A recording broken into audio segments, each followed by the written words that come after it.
ಹಾಕೊಂಡಿದ್ದಾರೆ. ಅಕ್ರಮ ವಲಸಿಗರನ್ನ ಕನ್ನಡಿಗರಿಗೆ ಆಗುತ್ತಿರುವ ಅನ್ಯಾಯದ ಬಗ್ಗೆ. ಸೊ ಆ ಕಾರಣ ಒಂದು ಸೂಚಕರು ಆರ್ಗನೈಸರು ಇದನ್ನು ಕೊಟ್ಟಿದ್ದಾರೆ. ಏನು ಮಾಡಿದ್ದಾರೆ ಅಂದ್ರೆ ಈ ಹೆಸರು ಯಾರ್ಯಾರು ಬಂದಾರೆ, ಯಾರ್ಯಾರು ಮಾತಾಡ್ತಾರೆ ಸ್ಟೇಟ್ ಮಾಡಿದ್ರೆ ಒಂದು ಲಿಸ್ಟ್ ಕೊಟ್ಟಿದ್ದಾರೆ. ಆ ಲಿಸ್ಟ್ ಕೊಟ್ಟಿದ್ದಾರೆ ಅಂತ ಆ ಲಿಸ್ಟ್ ಕೊಟ್ಟಿರ್ಬೇಕಾದ್ರೆ ತಗೊಂಡು ಹೆಸರು ಸತೀಶ್ ನಿಮ್ ಪ್ರಶ್ನೆ ನಿಮಿಷ ಅದೇನು ದ್ವೇಷ ಭಾಷಣ ಚೌಕಟ್ಟಲ್ಲಿ ಮಾತಾಡ್ತಾರೆ. ತಿಳುವಳಿಕೆ ಒಂದ್ ನಿಮಿಷ ಕೇಳಿಸ್ಕೊಳ್ಳಿ. ಅಕ್ರಮ ವಲಸಿಗರುಗಳು ಈ ದೇಶದಲ್ಲಿ ಇರ್ತಕ್ಕಂಥದ್ದು, ಈ ರಾಜ್ಯದಲ್ಲಿ ಇರ್ತಕ್ಕಂಥದ್ದು ಲಾ ಅಂಡ್ ಆರ್ಡರ್ಗೆ ಒಳ್ಳೇದ ಕೆಟ್ಟದ? ಅಲ್ಲ, ನೀವು ಹೇಳಿ, ಪೊಲೀಸ್ ಇಲಾಖೆ ನೀವು ಹೇಳಿ. ಇರ್ಲಿ ಇರ್ಲಿ, ಈಗ ಅಕ್ರಮ ವಲಸಿಗರ ವಿರುದ್ಧವಾಗಿ ನಾವು ಹೋರಾಟ ಮಾಡ್ತಾ ಇದ್ದೀವಿ. ಮಾಡಿ ಆಚಾರ ಆಗ್ತಕ್ಕಂಥ ಕೆಲಸವನ್ನು ಮಾಡ್ತಾ ಇದ್ದೀವಿ. ಏನು ಮಾಡ್ತಾ ಇಲ್ಲ, ಕಾನೂನು ಚೌಕಟ್ಟಲ್ಲಿ ಹೌದು. ಆಚಾರ ಪ್ರಶ್ನೆ ಏನಂದ್ರೆ ಬಾಂಗ್ಲಾದೇಶ ಈಗ ನಾವು ಏನಂದ್ರೆ ಇನ್ನೊಂದು ಯಾವ್ದೋ ನೋಡಿ ಸರ್, ಮೊನ್ನೆ ಒಂದು ಅಟ್ಯಾಕ್ ಅಂತ ಆಗುತ್ತೆ, ಏನೋ ನೀವೇನೋ ಆಪರೇಷನ್ ಅಂತ ಏನೋ ಮಾಡ್ತೀರಿ, ಒಂದೇ ದಿವಸ ಮಾಡಕ್ ಪೊಲೀಸ್ ಇಲಾಖೆ ಒಂದು ದಿವಸ. ನೀವು ಬೆಂಗಳೂರಲ್ಲಿ ಸುಮಾರು 20 ಲಕ್ಷ ಜನ ಅಕ್ರಮ ವಲಸಿಗರಿದ್ದಾರೆ ಅಂತ ಹೇಳಿ ಒಂದು ರಿಪೋರ್ಟ್ ಇದೆ. ಯಾಕೆ ಒಬ್ಬರನ್ನ ಆಚೆಗೆ ಆಗ್ತಾ ಇಲ್ಲ? ಅಕ್ರಮ ವಲಸಿಗರನ್ನ ಇಟ್ಕೊಂಡು ಏನ್ ಮಾಡ್ತಿದ್ದೀವಿ? ಒಂದು, ಯಾವಾಗ ಸರ್ಕಾರ ಫೇಲ್ಯೂರ್ ಆಗುತ್ತೆ, ನಾನು ಪೊಲೀಸ್ ಇಲಾಖೆ ಮೇಲೆ ಗೋಬೆ ಕೂರಿಸ್ತಾ ಇಲ್ಲ ಸರ್, ದಯಮಾಡಿ ಕ್ಷಮೆ ಇರಲಿ. ನೀವು ನಮ್ಮ ಸರ್ಕಾರ ಬಂದಾಗ ಡ್ಯೂಟಿ ಮಾಡ್ತೀರಿ, ನಿಮ್ದು ಕಾಂಗ್ರೆಸ್ ಸರ್ಕಾರ ಇದ್ದಾಗ ಡ್ಯೂಟಿಯನ್ನು ಮಾಡ್ತೀರಿ. ಯಾವಾಗ ಸರ್ಕಾರ ಫೇಲ್ಯೂರ್ ಆಗುತ್ತೋ ಅವತ್ತು ಜನ ಬೀದಿಗಳಿದ್ದಾರೆ. ಇವತ್ತು ಅಕ್ರಮ ವಲಸಿಗರನ್ನ ಆಚೆ ಆಗ್ತಲೇ ಇದ್ರೆ ನಾಳಿಕೆ ನನ್ನ ಮಕ್ಕಳಿಗೆ, ಮೊಮ್ಮಕ್ಕಳಿಗೆ, ಇವ್ರ ಮಕ್ಕಳಿಗೆ, ಮೊಮ್ಮಕ್ಕಳಿಗೆ ಜಾಗ ಇರೋದಿಲ್ಲ. ಇಲ್ಲಿ ಅವ್ರನ್ನ ಆಚೆ ಆಗ್ತಕ್ಕಂಥ ಕೆಲಸವನ್ನ ಮಾಡಬೇಕು. ಪ್ರಿಯಾಂಕ ಖರ್ಗೆ ಅವರು ಈ ರಾಜ್ಯದಲ್ಲಿ ಎಷ್ಟು ಸಮಸ್ಯೆಗಳಿದ್ದಾವೆ ಅದ್ರ ಕಡೆ ತಲೆ ಕೆಡಿಸ್ಕೊಳ್ತಾ ಇಲ್ಲ. ಅವ್ರಿಗೆ ಕಣ್ಣಿ ಕಾಣಿಸ್ತಕ್ಕಂಥದ್ದು ಹಿಂದೂ ಹೋರಾಟಗಾರರು ಅಷ್ಟೇ. ಲಾಡ್ಲೆ ಬಶಾದ್ ಗರ್ಭಕ್ಕೆ ಅಲ್ಲಿ ಹೋಗಿ ಯಾರೋ ಬೆಂಕಿ ಇತ್ತು, ಆ ಕೇಸನ್ನು ವಾಪಸ್ ತೆಗೆದುಕೊಂಡ್ರು.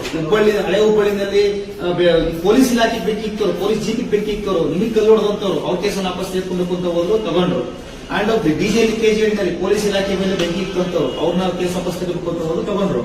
ಏನ್ ಮೆಸೇಜ್ ಪಾಸ್ ಮಾಡ್ತಿದ್ದಾರೆ ಕರ್ನಾಟಕ ಜನತೆಗೆ? ಇವ್ರು ಏನ್ ಮಾಡ್ಬೇಕು ಅಂತ ಹೊರಟಿದ್ದಾರೆ? ಮೊನ್ನೆ ಒಂದು ಗಲಾಟೆ ಆಯ್ತು ಸರ್, ಅಫ್ಜಲ್ ಗುರಿಗೆ ಜೈ ಅಂತ ಅಂದ್ರು. ಯಾರು ಸರ್ ಅಫ್ಜಲ್ ಗುರು? ಅವನಪ್ಪ ಟೆರರಿಸ್ಟ್. ಉಮರ್ ಖಾಲಿದ್ಗೆ ಜೈ ಅಂತ ಅಂದ್ರು. ಅವ್ರಿಗೆ ನೋಟಿಸ್ ಕೊಟ್ರ? ಯಾಕೆ ಕೊಡ್ಲಿಲ್ಲ ನೋಟಿಸ್? ಮನೆ ಟೆರರಿಸ್ಟ್ ಹಾಕೊಂಡ್ರು. ಪಾಕಿಸ್ತಾನ ಎಫ್ಐಆರ್ ಆಗಿದೆ ಸರ್, ನೋಟಿಸ್ ಕೊಟ್ರ? ಅವ್ರ ಹೋರಾಟದ ಪರ್ಮಿಷನ್ ತಗೊಂಡಿದ್ರಾ ಸರ್? ಅವ್ರಿಗೆ ಮನೆ ಹೋಗಿ ನೋಟಿಸ್ ಕೊಟ್ಟಿದ್ದೀರಿ. ಟೆರರಿಸ್ಟ್ ಗಳು ತಗೊಳ್ತಾ ಇದ್ದಾರೆ ಕರ್ನಾಟಕದಲ್ಲಿ. ಎಷ್ಟು ಕಡೆ, ದಾವಣಗೆರೆ, ತುಮಕೂರು, ಎಲ್ಲಾ ಕಡೆ ತಗೊಳ್ತಾ ಇದ್ದಾರೆ. ಅಂಡ್ ಮೊನ್ನೆ ಪಾಕಿಸ್ತಾನದವ್ರು ತಗೊಳ್ಕೊಂಡಿದ್ದಾರೆ, ISI ಜೊತೆ ನಂಟಿ ಇತ್ತು ಅಂತೇಳಿ.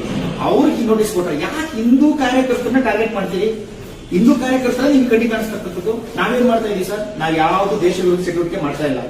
ಈ ಭಾರತ ದೇಶ ನಿಮಗೂ ಬೇಕು, ನನಗೂ ಬೇಕು, ಇವ್ರಿಗೂ ಬೇಕು, ಪ್ರತಿಯೊಬ್ಬರಿಗೂ ಬೇಕು. ಅದಕ್ಕೋಸ್ಕರ ಇಲ್ಲಿರ್ತಕ್ಕಂಥ ಅಕ್ರಮ ವಲಸಿಗರನ್ನ ಆಚೆ ಹಾಕಿದ್ರೆ ಮಾತ್ರ ಭಾರತ ದೇಶ ಉಳ್ಕೊಳ್ಳುತ್ತೆ. ಅದಕ್ಕೋಸ್ಕರ ನಾವು ಹೋರಾಟ ಮಾಡ್ತಾ ಇದೀವಿ. ನೀವು ನಮ್ಮನ್ನ ಅರೆಸ್ಟ್ ಮಾಡ್ತೀರಾ? ಮಾಡಿ, ನೋ ಪ್ರಾಬ್ಲಮ್. ನಾವು ಜೈಲಲ್ಲಿ ಇರೋಕ್ಕೂ ರೆಡಿ. ಅಕ್ರಮ ವಲಸಿಗೋಸ್ಕರ ಪುನೀತ್ ಕೆರಳಿ ಅವ್ರ ಟೀಮು, ರಘು ಸಕಲೇಶ್ಪುರ ಅವರು, ಶ್ರೀಕಾಂತ್ ಶೆಟ್ಟಿ ಅವರು ಎಲ್ಲರೂ ಜೈಲಲ್ಲಿ ಇರ್ತೀವಿ. ಜೈಲಲ್ಲಿ ರೆಡಿ, ನೋ ಪ್ರಾಬ್ಲಮ್.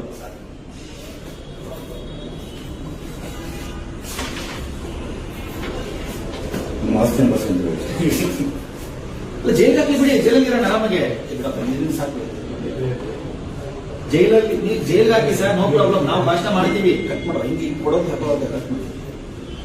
ನೀವು ಜೈಲ್ ಹಾಕಿ, ಈ ಕೇಸ್ಗಳು ಪೊಲೀಸು ಮತ್ತೆ ಪ್ರಿಯಾಂಕ ಖರ್ಗೆ ಎದುರ್ಕೋತಾರೆ ಅಂತಂದ್ರೆ ಪ್ರಿಯಾಂಕ ಖರ್ಗೆ ಅವರ ಭ್ರಮೆ ಅಷ್ಟೇ. ಎದುರ್ಕೊಳ್ಳೋರಲ್ಲ ನಾವು. ಎಲ್ಲವನ್ನು ಮೆಟ್ಟಿ ನಿಂತೆ ಹೋರಾಟಕ್ಕೆ ಬಂದಿರೋದು. ಇನ್ನೊಂದು ಹೇಳ್ಬಿಡ್ತೀನಿ, ನಾವಿನ್ನೂ ಬಿಡದಿ ಹೋರಾಟಕ್ಕೆ ಕಾಲಿಕ್ಕಿಲ್ಲ. ಹಿಂದೂ ಹೋರಾಟಗಾರರು ಬಿಡದಿ ಹೋರಾಟಕ್ಕೆ ಏನಾದ್ರು ಕಾಲಿಕ್ಕದ ರೈತರ ಪರವಾಗಿ ಇಡೀ ಕರ್ನಾಟಕದ ಚಿತ್ರಣನೇ ಬೇರೆ ಆಗುತ್ತೆ.